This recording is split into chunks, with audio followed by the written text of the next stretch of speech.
Келесі 66-шы сабақ, екінші тапсырма. Дәптерге түрлі түсті қарындашпен нүкте белгілеп, кесінді, сәуле, түзу, бұрыш, сынық және қисық сызықтарсыз. Сен қандай бұрышсыздың, қандай сызықтарсыздың, тұйықталған ба, әлде тұйықталмаған ба?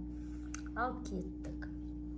Бірінші, екі нүкте қойып, сызықсыздық ол кесінді. Бұл тұйықталған, себебі екі жағында нүктесі бар. Бір нүкте сызық, бұл сәуле деп аталады. Бір жағы тұйықталған, екінші жағы тұйықталмаған. Түзу жай ғана, ол тұйықталмаған сызық болып саналады. Үш бұрыш тұйықталған.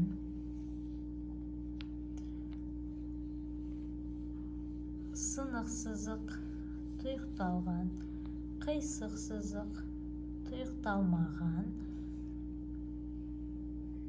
Бұрыш және де бұрыш тұйықталған. Яғни тұйықталғандар кесінді, бұрыш, қисық сызық тұйықталмаған, түзу, қисық сызық тұйықталмаған және сәулен бір жағы тұйықталмаған. Сынық сызық. Төртінші тапсырма мысалдарды шығар. 72 алу 32, алу 34, алу 22. Жақшада 7-28 қосу 32, азайту жақшада 70 алу 27.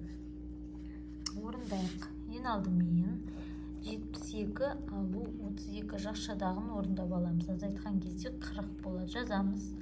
Азайту белгісін қоямыз. 34 алу 22 12. Жазамыз 12 деп. Тен 40 алу 12 28.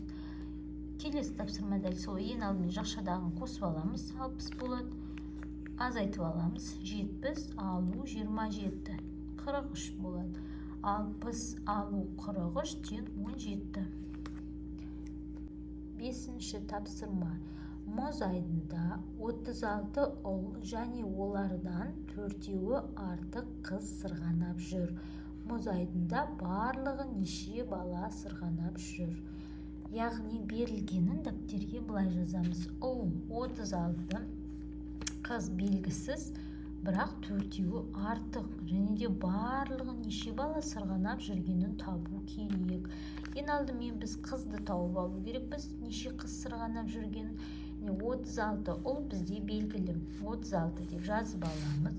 Оған қосамыз 4-еуі артық. Яғни артық деген сөз тұрса, значит біз қосамыз деген сөз. Есте сақтап алыңдар балалар. Артық деген сөз тұрса қосамыз. 36 қосу 4 тең 40. Міне 40 ол қыз балалардың саны.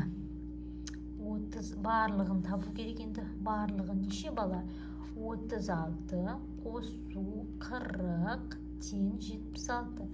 Яғни барлығы мұз айдында 76 бала сырғанап жүр. Жетінші тапсырма. Фигураларды олардың қабырғалар санының өсу реті бойынша орналастыр. Енді осы фигуралардағы әріптерден құралған сөзді оқы. Өсу реті бойынша, яғни ең аз бұл жерде 3 бұрыш, 1, 2, 3 бұрыш бар. С. Келесі 3-тен кейін 4. 1, 2, 3, 4. Шаршы. Ары қарай. 1, 2, 3, 4, 5. 3, 4, 5 бұрыш. Бұл О. 1, 2, 3, 4, 5, 6 бұрышы бар. 6 бұрыш. 1, 2, 3, 4, 5, 6, 7. Бұл 7 бұрыш. Т. Сонда спорт деген сөз шықты. Фигураларды біз өсу реті бойынша орналастық. Яғни ең кіші 3 бұрыштан 7 бұрышқа дейін рет ретімен қойып шықсақ, спорт деген сөз шықты.